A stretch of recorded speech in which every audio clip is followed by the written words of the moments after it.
pendant des années, j'ai pas forcément eu une sexualité qui était épanouie. Chaque rapport était un stress, j'avais peur d'avoir mal. Moi j'ai eu mes règles très jeune, j'avais 10 ans. Les premiers symptômes ça a été une irrégularité des cycles, environ tous les 3 à 6 mois, de l'acné et de la pilosité, à des zones dites masculines, donc au niveau du cou, du menton, de la poitrine, du dos, du torse. À 15 ans, suite à mes cycles irréguliers, aux douleurs que je pouvais ressentir pendant mes règles, j'ai décidé de consulter un gynécologue. À ce moment-là, il m'a diagnostiqué des ovaires polykystiques en me disant que c'était pas quelque chose d'important et que ça n'aurait pas d'impact dans ma vie, mais que ça pouvait cependant en avoir sur ma fertilité. Le syndrome des ovaires polykystiques, du coup, c'est une pathologie endocrinienne et chronique qui touche environ une femme sur 7. C'est un dérèglement au niveau des ovaires et du cerveau central qui crée un dérèglement hormonal au niveau androgène en général. À partir de là, pensant que c'était pas grave, moi j'ai continué ma vie et c'est là où mes symptômes ont commencé vraiment à s'installer. J'ai eu une prise de poids assez importante puisque j'ai pris quasiment 25 kilos, des sautes de l'humeur assez fréquentes, des insomnies, des migraines et avec le temps de la fatigue chronique liée à tout mon syndrome, des dyspareunies, des douleurs pendant les rapports sexuels et une baisse de libido. J'ai 2 fois plus de testostérone, c'est quelque chose qui est pas simple à dire dans mon entourage, c'est quelque chose qui me met pas forcément à l'aise, mais c'est quelque chose que je vais être très rapidement obligée de communiquer. Simplement, si on part en vacances ensemble,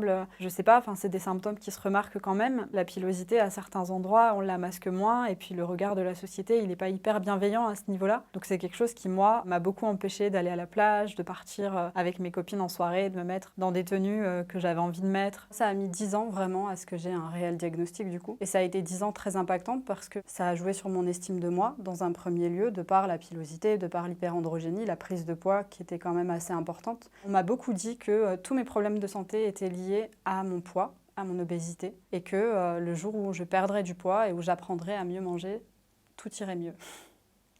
C'était difficile en effet de me rendre compte de tous ces symptômes par rapport au regard de la société, malheureusement, et aussi par rapport à moi-même, au fait de voir en effet son corps changer de manière inexpliquée et sans trouver de réelle réponse. Ça peut avoir un réel impact sur la santé mentale. Dans le cadre du syndrome des ovaires polykystiques, le risque de suicide est 7 fois plus élevé qu'une personne lambda. Et donc du coup, je pense que quand on a tous ces symptômes qui nous pèsent finalement, déjà sur notre corps, mais aussi sur notre mental, c'est très compliqué de ressortir de là et de se dire, en fait, tous mes symptômes, soit je les somatise, soit ils sont psychologiques, parce que ça aussi on l'entend. On ne reconnaît pas la douleur dans le cadre du syndrome des ovaires polykystiques. On dit souvent que ça ne crée pas de douleur. Et pourtant 80% voire 90% des personnes touchées par le SOPK se plaignent de douleur. Je me suis posé beaucoup de questions sur un éventuel trouble psychiatrique. J'ai rencontré plein de différents médecins qui du coup m'ont dit que non, il n'y avait absolument rien. Et ensuite ça a été difficile parce que je me sentais pas normale finalement. Je comprenais pas ce qui se passait et ma santé mentale a été beaucoup impactée par le SOPK et aussi parce qu'il a fallu que j'adapte ma vie autour de ce syndrome finalement. J'ai dû adapter ma vie intime parce que, de par le manque de libido et les douleurs pendant les rapports sexuels, c'est quelque chose que je suis obligée d'expliquer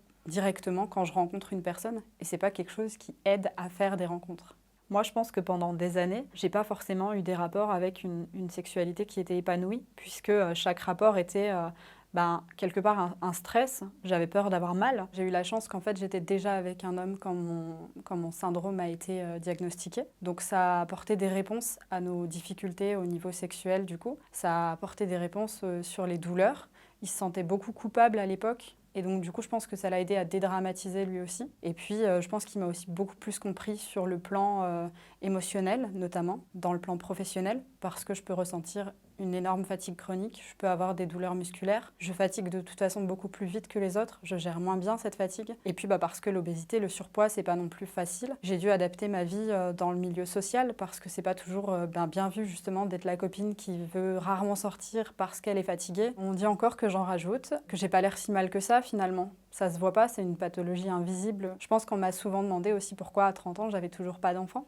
Ça a été une question qui est beaucoup revenue. Mon papa, tous les ans, je pense, me demande quand est-ce que tu nous fais un enfant. Il a beau savoir que j'ai une infertilité, que c'est pas si simple. Le syndrome des ovaires polykystiques, c'est la première cause d'infertilité féminine dans le monde. Le fait de découvrir que j'ai une infertilité, ça a été quelque chose d'assez difficile, puisque c'était un désir que j'avais depuis toujours, d'avoir des enfants. Puis les années venant, je me suis dit que peut-être que j'aurais pas d'enfants, que ça me rendrait pas malheureuse. Aujourd'hui, je pense que j'ai un peu fait le deuil de cette éventuelle grossesse. Je sais qu'elle est possible, c'est pas une stérilité, mais je sais aussi qu'elle est quand même plus compliqué. Aujourd'hui, il n'y a pas de traitement curatif au syndrome des ovaires polykystiques, il n'y a que des traitements symptomatiques. Donc moi, on a pu agir notamment sur ma pilosité, sur ma résistance à l'insuline, et on est encore en cours de traitement dans mon cas. Le SOPK, il touche 10 à 15% des femmes. On ne met pas d'argent au final dans ces recherches. Aujourd'hui, le SOPK pourrait avancer beaucoup plus. Et puis, il y a une réelle méconnaissance au niveau des médecins. Il manque énormément de formation. Il y a énormément de symptômes qui sont corrélateurs à l'endométriose. C'est une maladie qui touche à l'intimité d'une femme, qui touche aussi